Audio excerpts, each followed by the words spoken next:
Good. Fait que je vais juste commencer à présenter rapidement, là, c'est qui Parasport Québec. Dans le fond, moi, c'est Ariel, je suis coordonnatrice au sport à Parasport Québec. C'est un organisme qui est à but non lucratif où on va régir justement 6 parasports que je vais vous présenter par la suite. Et on est vraiment reconnu par la direction des sports, du loisir et de l'activité physique. Euh, puis dans le fond, vraiment, là, nous, on va régir ce qui se passe. Puis en plus de Parasport Québec, on a une autre entité qui s'appelle Au-delà des limites. C'est aussi, je vais vous le présenter là, par la suite. Là, on peut juste faire un petit résumé vite fait là, avant de partir vers nos organismes un petit peu plus en profondeur. Fait qu'Élie, je vais te laisser rapidement discuter du SIVA. Oui, donc moi, je m'appelle Elisabelle. Je travaille pour le CIVA, donc le Centre d'intégration à la vie active. Nous aussi, on est un organisme à but non lucratif là, qui a pour mission là, de parrainer, d'étudier, de promouvoir et de développer des programmes afin d'aider les personnes en situation de handicap physique à s'intégrer et à participer activement à la vie de leur communauté. Donc, on a différentes activités qu'on va vous présenter là, un petit peu plus en détail par la suite. Good. Donc, au niveau du contenu de la présentation, là, on va passer rapidement nos 2 organismes, là, comme on vous a dit, pour que vous ayez des outils par la suite sur comment, à qui vous informer, qui est disponible pour vous. Fait qu'on va vous présenter qui nous sommes, parce que Elisabeth a fait une job, et moi aussi en ai une autre, mais les deux peuvent vous aider de manière différente. Après ça, on va mettre un petit peu en contexte là, des différents activités physiques. Qu'est-ce que c'est l'activité physique, mais aussi qu'est-ce que c'est un sport organisé. Donc, il y a vraiment une différence à prendre en compte. Il y a vraiment aussi la possibilité d'en faire, donc tant d'activité physique que du sport. Ça, c'est important de bien noter ça pour la clientèle, là, qu'on n'est pas là juste pour du sport compétitif.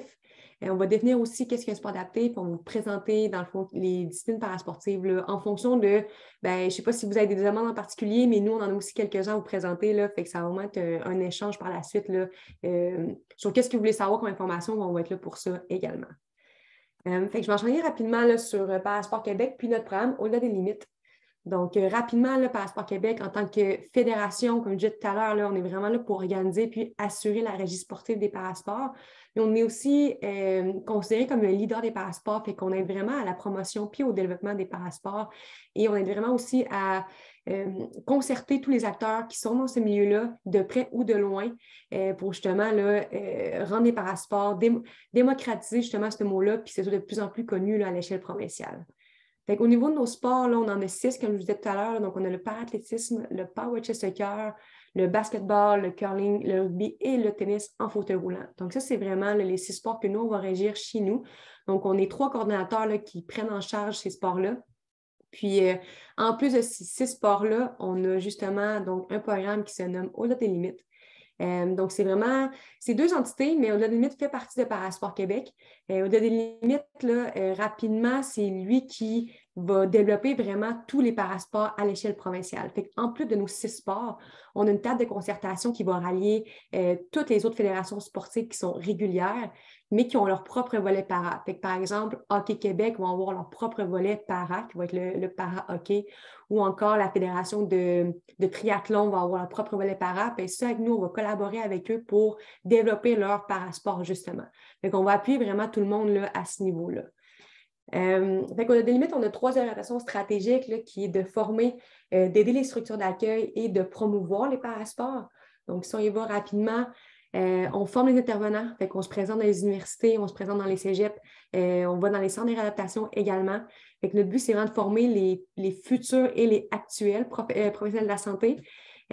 En 2, tout ce qui est soutenir les structures d'accueil, donc tout ce qui existe actuellement, on vient vraiment les aider à donner le plus gros, à se faire connaître, ou encore on vient vraiment les aider à se démarrer, parce que parfois on se fait appeler, on aimerait savoir démarrer un club de curling en fauteuil roulant à Shawinigan. OK, comment on fait? Fait que nous, on va vraiment venir les aider à ce niveau-là, là, tant au niveau de la promotion que financièrement ou peu importe. Là. Fait qu'on aide aussi à ça. Et finalement, le troisième point, on vient vraiment organiser des activités découvertes et d'initiation. Fait comme je vous disais, là, oui, sur nos 6 sports à nous, mais aussi sur les 20 à 30 autres parasports qui existent au Québec. Récemment, on a fait la journée sport de raquette. Là, on ralliait justement là, le tennis en fauteuil roulant, le para-badminton, puis le para-ping-pong, excusez. Puis prochainement, justement, avec le CIVA, on s'en va faire la journée sport de glisse. Donc, c'est du para-snowboard, du para-ski alpin et du para-ski de fond. Fait que sur la même journée, là, on fait les 3 sports. Donc, les 3 fédérations sportives régulières sont avec nous. Il y a des intervenants comme le SIVA, des ARLPH, on vous expliquait tout à l'heure. Là. Fait qu'on est vraiment plusieurs acteurs autour de ces journées-là pour venir faire découvrir les parasports.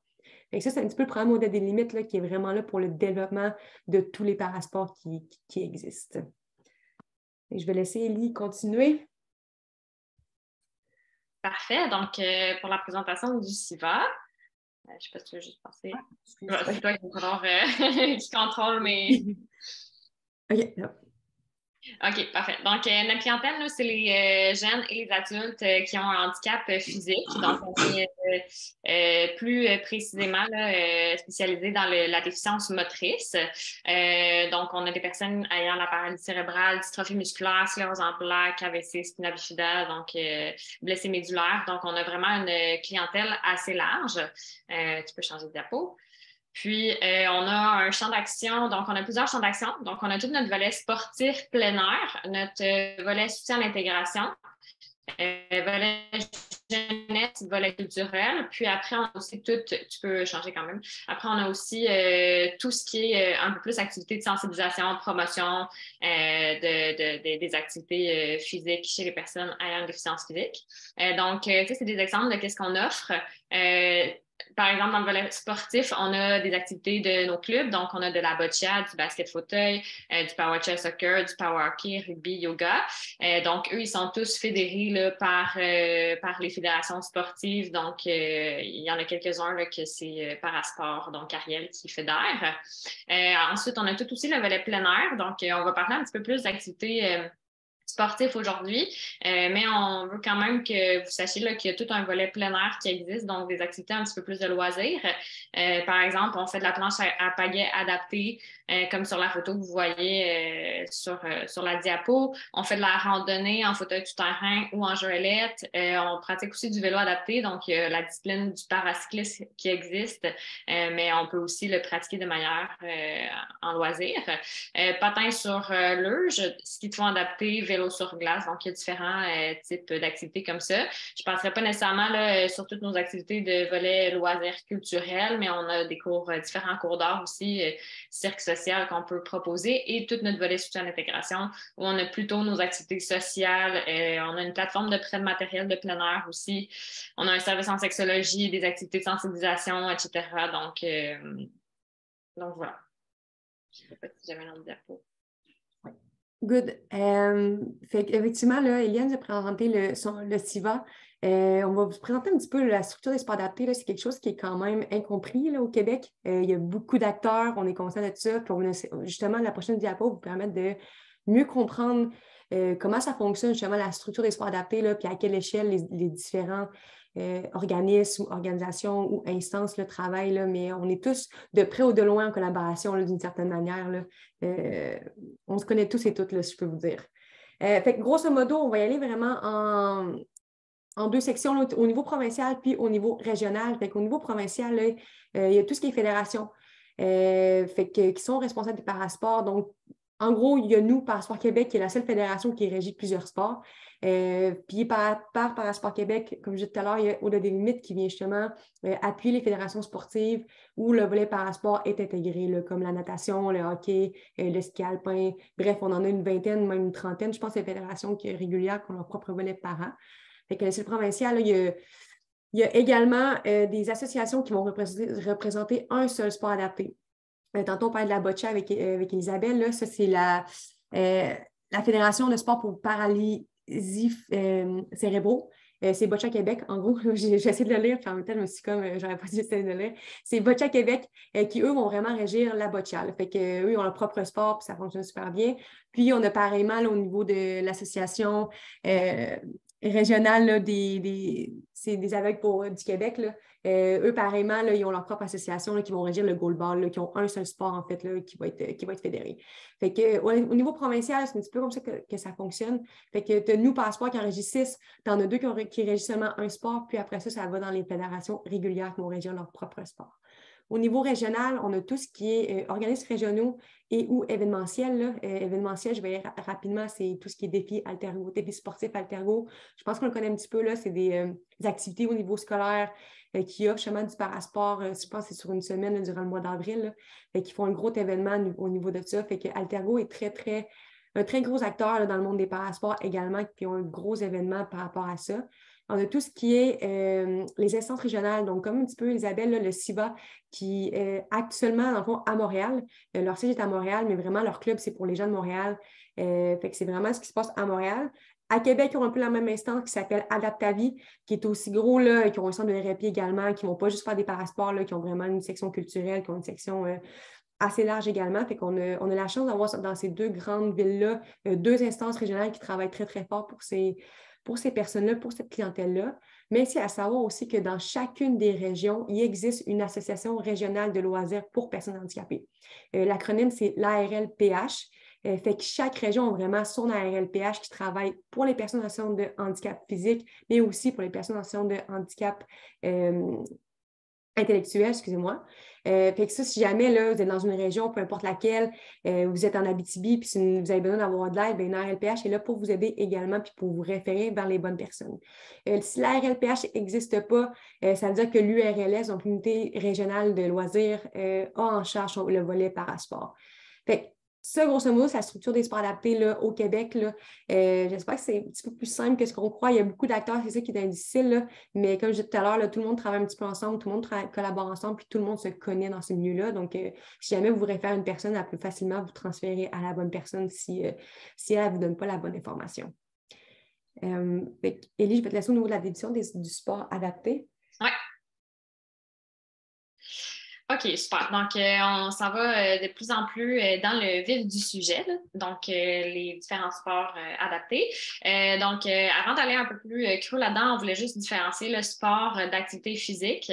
Donc, un sport, c'est vraiment une activité physique qui se réalise de manière organisée, donc il y a un cadre, des règles, un système de compétition, tandis qu'une activité physique, ça correspond à tout mouvement produit par les muscles squelettiques responsables d'une augmentation de la dépense énergétique.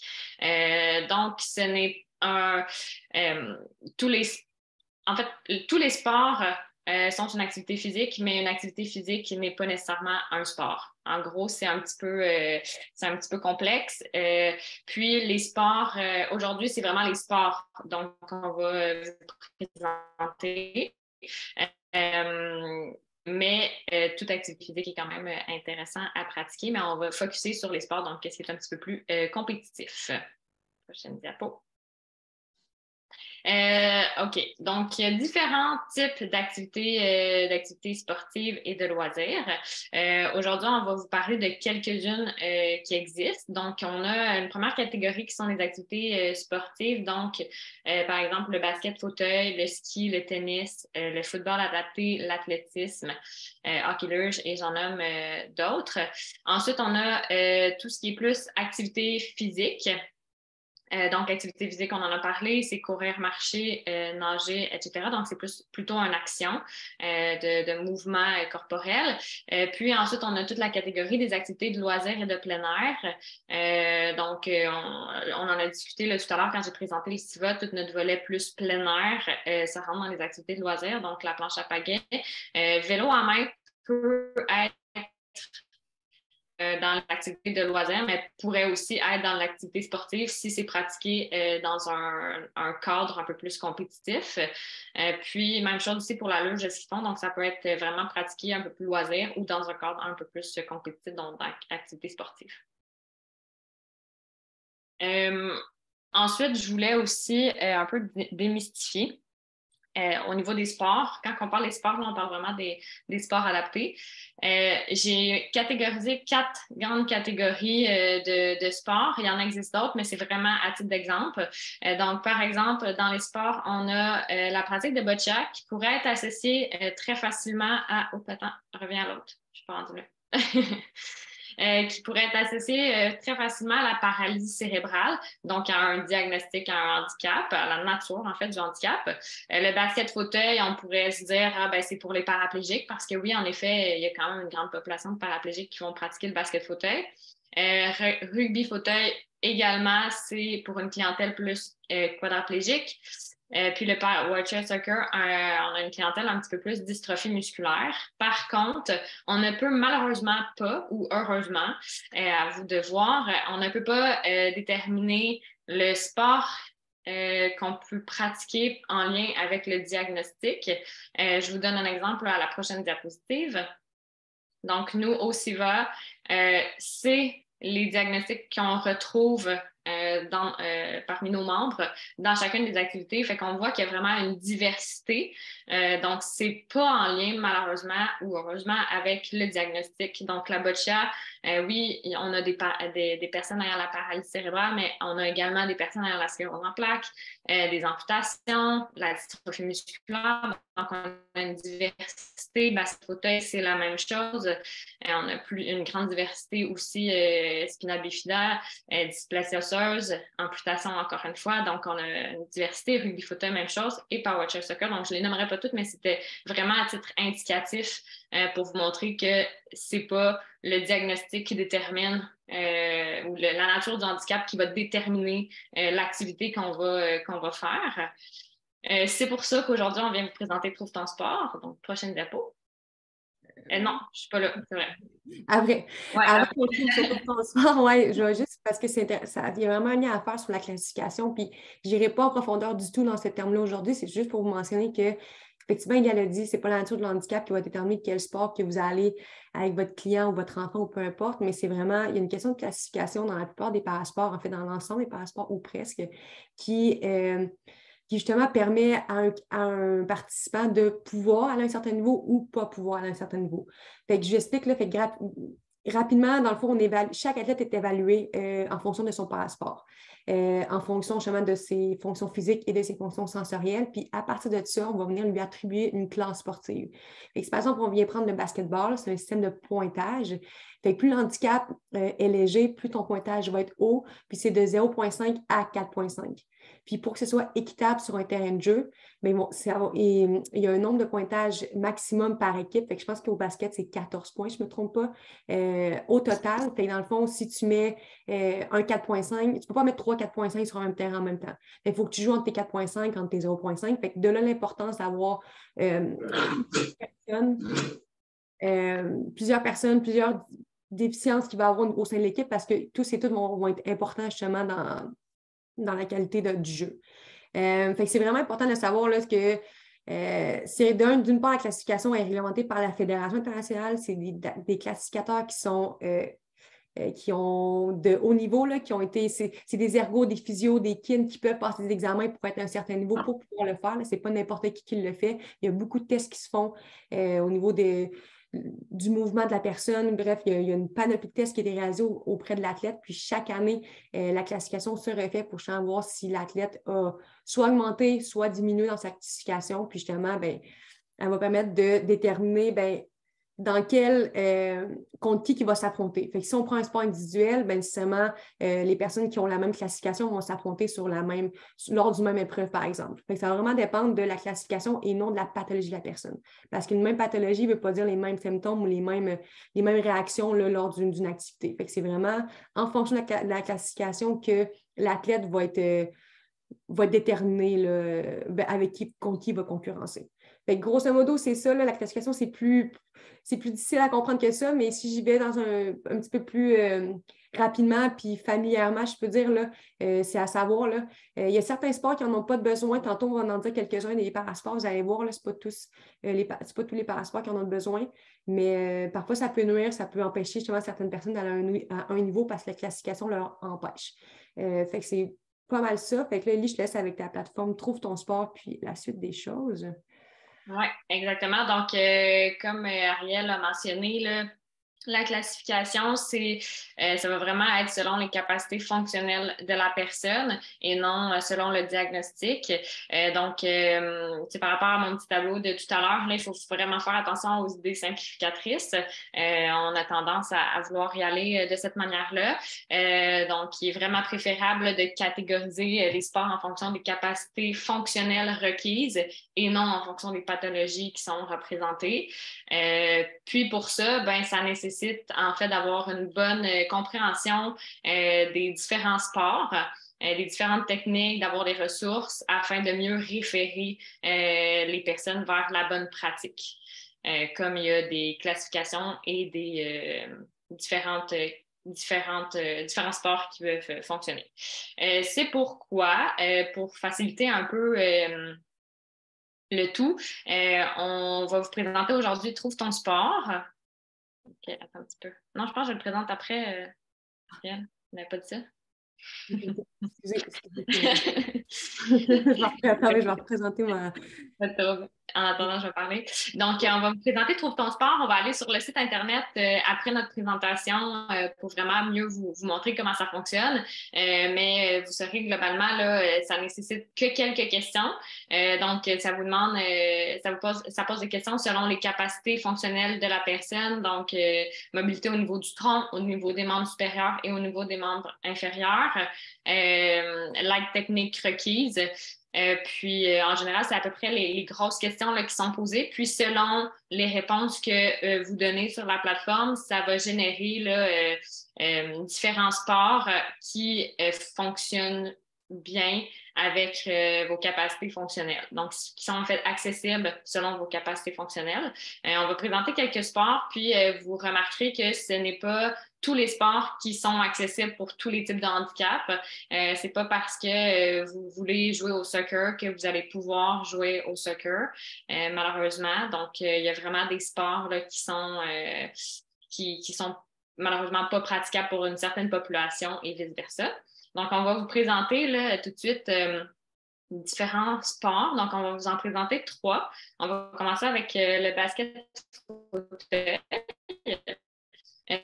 Donc, basket fauteuil, au niveau des capacités, bon, c'est un sport déjà paralympique qui se joue mix. Donc, la majorité quand même des sports des sports d'équipe se jouent mix. Puis, c'est principalement destiné à une clientèle qui ont une limitation au niveau des membres inférieurs. Donc, c'est pourquoi, là, on a tendance à dire que c'est pour les paraplégiques. Mais ça peut aussi être quelqu'un qui a une amputation. Il peut avoir une diversité là, de pathologies qu'on peut retrouver, la paralysie cérébrale également. Globalement, ça nécessite d'avoir quand même une bonne fonction au niveau des membres supérieurs pour faire le drip, passer, etc. Par contre, il y a... non, ça, je pense que je l'ai dit dans la prochaine diapositive. Donc, les règlements... OK, ouais. Ben voilà, en fait, on a parlé Ariel tantôt. Donc, il y a une classification, comme on expliquait tout à l'heure. En basket fauteuil, c'est de 0,5 à 4,5. Ça fait un total de 15 points. Ah, ouais, j'ai dit 14 tantôt, mais c'est 15. Donc, maximum 15 points en même temps sur le terrain, ce qui fait en sorte, en fait, qu'il y a des rôles. Donc, il va y avoir, ça va ressembler, c'est pratiquement tous les mêmes règlements que le basket debout, mais sur un fauteuil. Donc, vous voyez à l'écran le type de fauteuil. Donc, c'est vraiment des fauteuils sportifs. On ne peut pas le faire avec un fauteuil de la vie quotidienne. L'angle des roues, par exemple, va permettre de pouvoir tourner plus rapidement. Puis, donc voilà, puis les classifications déterminent, par exemple, si on est un joueur plus 0,51, ça veut dire qu'on a une atteinte quand même, on peut probablement, en fait, très fortement avoir une atteinte au niveau du tronc, donc des abdominaux peut-être un peu moins forts, ce qui fait en sorte qu'aller chercher un ballon, ça peut être compliqué de revenir par la suite sur son fauteuil, ou on peut avoir une atteinte même quand même au niveau des membres supérieurs. Donc, faire un lancer, c'est plus compliqué. Les personnes 0,5, 1 point vont avoir un rôle un peu plus défensif sur le terrain. Donc, c'est vraiment d'autres stratégies qu'on va utiliser, là, contrairement au basket debout. Mais tout le monde a son rôle, en fait, à jouer. Puis, c'est très important d'avoir des bons défenseurs pour permettre à l'attaquant de se déplacer sur le terrain sans être bloqué. Donc, chaque personne a son rôle sur le terrain. Puis voilà, donc j'ai présenté le fauteuil. Puis où pratiquer, bon, c'est sûr, à Montréal, c'est le CIVA. Donc, dépendamment de quelle région vous êtes, il y a différents endroits où pratiquer. Ça, vous pouvez le trouver facilement sur Trouve ton sport qu'on va vous présenter tout à l'heure. Puis c'est fédéré par Parasport Québec. Ouais. Puis, si je peux ajouter sur le basket, là, Élie, là, c'est un des sports qui permet aussi de, jusqu'à un certain niveau, là, d'avoir des gens avec ou sans handicap. Là, fait que c'est pas rare qu'on va voir des fratries venir jouer ensemble, d'avoir des sœurs, des frères, des amis jouer justement avec, dans une équipe. C'est juste qu'à un certain niveau là, qu'on peut, mais le basketball en fauteuil roulant accepte justement là, toute personne avec ou sans limitation là, dans les ligues de chez nous, là, du Québec. C'est sûr qu'à un certain niveau, là, tu peux pas aller je pense que tu peux pas aller aux équipes. Tu peux jouer jusqu'à national, mais pas international. C'est ça, Ouais. exactement. Il faut quand même se rendre loin sans handicap. Donc, techniquement, sans handicap, on serait catégorisé 4,5. C'est ça, exact. Parfait. Maintenant, une autre discipline complètement différente. Donc, la boccia. La boccia, si vous ne le connaissez pas, le sport, ça s'apparente un peu quand même à la pétanque, mais c'est quand même un sport paralympique, donc vous l'avez peut-être vu passer aux Paralympiques. Notre clientèle cible est un petit peu plus diversifiée également, donc ça vise principalement là, les personnes qui ont un trouble du système nerveux. Il y a beaucoup de personnes ayant la paralysie cérébrale ou des myopathies qui vont participer à la boccia. Puis sinon, ça peut aussi être accessible pour quelqu'un qui aurait des limitations fonctionnelles au niveau des 4 membres. Puis au niveau des règlements, comme j'ai dit, ça ressemble quand même à la pétanque.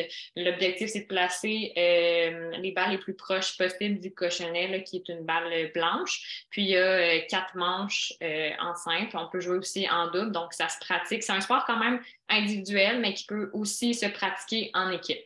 Donc, ça, c'est quand même intéressant. Ici, vous pouvez voir là, le terrain. Donc, le terrain, là, il y a des catégories rouge et bleu. Donc, si ça joue en équipe, là, il va y avoir quelqu'un où il y a le numéro 1, le numéro 3 et le numéro 5 en rouge, puis en bleu, la même chose. Puis ça, c'est les dimensions des terrains. Donc, ça peut se pratiquer dans un gymnase. C'est souvent, on va tracer nous-mêmes là, les terrains de boccia, là, donc ils n'existent pas malheureusement dans les gymnases, dans les écoles régulières. Ça nécessite des balles, donc la plupart des gens vont avoir des balles, donc il y a des balles rouges et des balles blanches, des balles rouges, des balles bleues et une balle blanche, qui est le cochonnet. Puis, dépendamment de la catégorie, donc il y a une classification dans ce sport-là. En fait, la majorité des sports ont des classifications. Puis, toutes les classifications sont différentes, sont gérées différemment également, donc ça peut facilement devenir mélangeant. Classification à la boccia, on a du BC1, du BC2, BC3 et BC4. Donc, comme Marielle l'a mentionné tout à l'heure, là, les BC1 vont jouer avec les BC1, BC2 avec les BC2. C'est vraiment comme ça que ça va fonctionner. C'est pas en ordre nécessairement. Donc, les BC1, c'est un lanceur qui va nécessiter un assistant sportif, mais il va quand même lancer avec ses mains. BC2, c'est un lanceur sans assistant sportif, donc c'est quelqu'un qui va être quand même beaucoup plus autonome, qui va pouvoir aller ramasser ses balles par la suite, les ramener sur lui. BC3, ça va être quelqu'un qui nécessite une rampe, donc à l'écran, là, vous pouvez voir, c'est les rampes de boccia qui sont utilisées. Puis, dépendamment des capacités motrices au niveau des mains, c'est soit que la personne va utiliser un bâton pour pousser la balle sur la rampe, ou sinon, on a mis une petite photo qu'on appelle une licorne. Donc, on met un petit bâton à l'extrémité, puis c'est comme un petit casque, là, donc on le met directement sur la tête. Pour ceux qui ont vraiment très, très peu de mobilité au niveau des 4 membres, il y a la tête là, qui peut être utilisée pour pousser la balle. Puis après, BC4, c'est une catégorie pour les origines non cérébrales. On peut pratiquer encore une fois, on a notre club à Montréal. Il y a d'autres endroits également là, où on peut pratiquer ailleurs que la région de Montréal. Puis la Fédération sportive, donc c'est pas Parasport, c'est la QSPC qui est l'Association québécoise des sports pour paralysie cérébrale. C'est le mieux dit, oui. C'est Boccia Québec. Ça a manqué tantôt. C'est ça. Good. Puis, on va vous en présenter un petit dernier, là, à moins que vous en vouliez plus. Là. L'athlétisme, qui est vraiment, on y a plus au niveau du sport individuel, puis qui est très, très, très large comme passeport. C'est un sport qui est vraiment dérivé de l'athlétisme. Il va comprendre toutes les mêmes épreuves que l'athlétisme qui est régulier. Il va y avoir différentes courses tout le monde va partir au ligne de départ. C'est vraiment le même principe. Les pathologies qu'on va souvent rencontrer, ça va être les amputations, les paralysies cérébrales ou on a même la déficience visuelle. Puis vraiment, le paralysie est ouvert à tous les types de handicaps physiques. Là. Fait que c'est quand même assez large comme sport. Il y a des épreuves pour tout le monde. Puis encore une fois, là, comme on dit tout à l'heure, l'athlète va recevoir une classification puis il va concurrencer contre la personne qui a la même classification que lui. C'est sûr qu'au Québec, vu qu'on n'a pas une large population qui pratique le parathlétisme, souvent il y a différentes classifications qui vont du moins faire la course ensemble, mais le résultat de la personne va être cumulé dans sa catégorie à lui, là, pour pas qu'il y ait 10 courses à une personne toute seule, là, parce qu'ils n'ont pas tous la même classification. Là, fait que c'est pas rare de voir un quadraplégique avec un amputé, par exemple, en fauteuil qui vont courser la même course. Là. Mais au final, la classification va faire en sorte que les résultats vont être cumulés en fonction de la classification. Au niveau de l'âge, on dit 8 ans et plus, on accepte tout âge. Là, je veux dire, on a des jeunes âgés de 6 ans aussi qui essayent, qui rentrent dans un fauteuil, qui font juste essayer de rouler tranquillement. Là. On a deux nouveaux jeunes qui sont rentrés à Québec. Là. Fait que c'est vraiment ouvert à tout le monde là, qui veut essayer l'athlétisme. Fait comme je disais tout à l'heure, il y a différentes épreuves. Là. Il y a des épreuves sur piste, tant sur un fauteuil que des courses debout, donc des courses pour les athlètes qui sont ambulatoires. Fait qu'on a les 100 mètres, 200 mètres, demi-fond, les longues distances, on a même les marathons qui sont faits sur route également. Tout ce qui est épreuve de saut en longueur, triple saut. Donc, on a vraiment les mêmes disciplines là, plus pareillement au niveau des lancers, on a le lancer du disque, du poids. En fait, là, si on transforme au niveau du matériel, là, tout ce qui est lancé, ceux qui sont en fauteuil, on va les mettre sur des chaises de lancer qui sont adaptées, là, il y a une grande plateforme qui existe, on met la chaise qui est réglementée. C'est très, très normé, là, tout ça. Fait que la personne est assise sur la chaise, est bien entachée, elle peut se tenir au niveau du poteau qu'on peut voir là, en bleu, puis justement, vient lancer, donc, elle fait l'épreuve du lancer. Ça, c'est pour ceux qui sont en fauteuil, là, mais pareillement, là, on a ceux qui sont debout qui peuvent venir lancer là, tout ce qui est nanisme ou quelque chose comme ça. Tout ce qui est course en fauteuil, donc là, j'ai mis l'exemple d'un fauteuil roulant. Puis, on a tout ce qui est course ambulatoire, là, donc ceux qui ont des prothèses ou ceux qui n'ont pas d'amputation, mais peut-être qui ont une jambe plus courte que l'autre. Donc, les courses vraiment sont plus ambulatoires. Là. Donc, vraiment, le parathlétisme, là, il est très, très, très, très large. Très souvent, les gens ne le savent pas. Qu'il y a une grande diversité. Fait que c'est pas rare qu'on va voir dans les compétitions de la Fédération d'athlétisme du Québec des gens qui vont avoir un léger handicap puis qui vont courir avec un groupe régulier. Puis finalement, on va les prendre en disant hey, ça se peut que tu peux venir dans le parasport, tu peux être classifié dans le parasport. Puis que souvent, ils peuvent être plus rapidement identifiés, ils peuvent venir plus rapidement sur la plateforme nationale et internationale. Fait que ça peut être de beaux objectifs là, pour ces athlètes-là là, de transférer à Parasport Québec. C'est à noter que toutes nos compétitions, là, c'est notre fédération avec la régie. Là, d'ailleurs, c'est mon sport à moi, c'est moi qui le coordonne. Nos propres courses sont intégrées aux courses l'IFQA. Fait que toutes les courses qui existent, qui sont régies par la Fédération d'athlétisme du Québec, bien, il y a toujours des compétitions par an qui sont intégrées aussi. Fait que si jamais vous avez déjà participé à des courses, ça se peut que vous en ayez déjà vu justement des courses en fauteuil, bien, c'est juste qu'on est intégré à eux en fait. Fait qu'un athlète est membre tant chez nous qu'à la FQA pour justement pouvoir concurrencer. Rapidement, où qu'on peut pratiquer, j'ai mis plusieurs régions là, qui ont des clubs en ce moment qui sont accessibles, là, donc qui ont un entraîneur qui est formé, qui est prêt à acquérir du para. En Estrie, à Montréal, au Saguenay, il y a 2 clubs à Montréal, là, un nouveau qui vient de rentrer en juin l'année dernière, puis un à Québec. Mais ce qui est le beau de l'athlétisme, c'est que si jamais vous êtes dans une région où que, justement, il n'y a pas un de ces clubs-là qui existent, qui ne font pas de parasport, bien, vous avez juste à venir cogner à la porte du club, puis c'est facile à intégrer. Il n'y a pas de difficulté, il n'y a pas d'équipe à engendrer. C'est un athlète à prendre en charge dans le même temps que le club. Fait que nous, Parasport Québec, on forme souvent ces entraîneurs-là. On les aide justement à soutenir cet athlète-là qui veut poursuivre sa pratique parasportive, là, peu importe le club. Là. Fait quand même, venez de l'Abitibi, ça ne change rien. Là. Il y a de la place pour vous, puis il y a des entraîneurs qui sont facilement prêts à être formés là, à ce niveau-là. La fédération, comme je disais tout à l'heure, c'est nous, c'est Parasport Québec qui va régir cette discipline-là. Je vais juste finir, là. On ne voit pas très bien, là. Je sais que c'est flouté, mais c'est juste pour vous dire que comment ça fonctionne la classification d'athlétisme, là. Il y a la lettre, donc F ou T, donc F pour field, puis T pour track. Donc, c'est là, dans le fond, soit tu es F avec un numéro ou soit tu es T avec un numéro. Puis après ça, ben, le numéro va être en fonction de l'handicap, de la déficience physique, justement. Là. Fait que tout ce qui est, par exemple, 4, ça veut dire que c'est les gens de petite taille. Fait que le premier chiffre, c'est en fonction de la pathologie, puis le deuxième chiffre, c'est la gravité de l'handicap.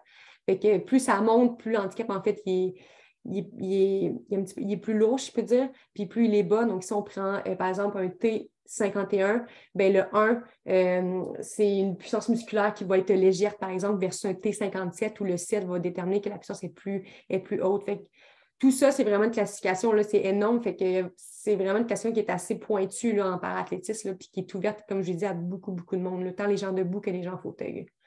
Fait que ça, c'est au niveau de l'athlétisme. Comme on dit avec Isabelle, là, écoutez, on en a 20 là, des sports qu'on pourrait présenter, qu'on a en présentation. Nous, on trouvait que l'idée était. Ben, Elia va vous présenter d'une part sa plateforme Trouve ton sport pour vraiment vous montrer c'est quoi, puis vous montrer à quel point c'est un outil qui est génial. Là. Si jamais vous avez une question, vous allez chercher cette plateforme-là, elle est là pour vous. Puis après ça, on pensait surtout à l'idée de peut-être que vous avez des demandes ou des sports que vous voulez qu'on vous présente ou qu'on vous parle un petit peu plus. Fait qu'à ce moment-là, on va peut-être plus faire l'inverse, là, vous écoutez parler, vous savez peut-être vous écouter, écrire dans le chat, là, comme on dit avec Elisabeth. Là, c'est peut-être plus simple pour vous d'écrire dans le chat un sport que vous voulez qu'on vous présente. On est là pour ça. Mais avant tout ça, je vais juste laisser Elisabeth présenter sa plateforme. Là, je peux arrêter mon share d'écran.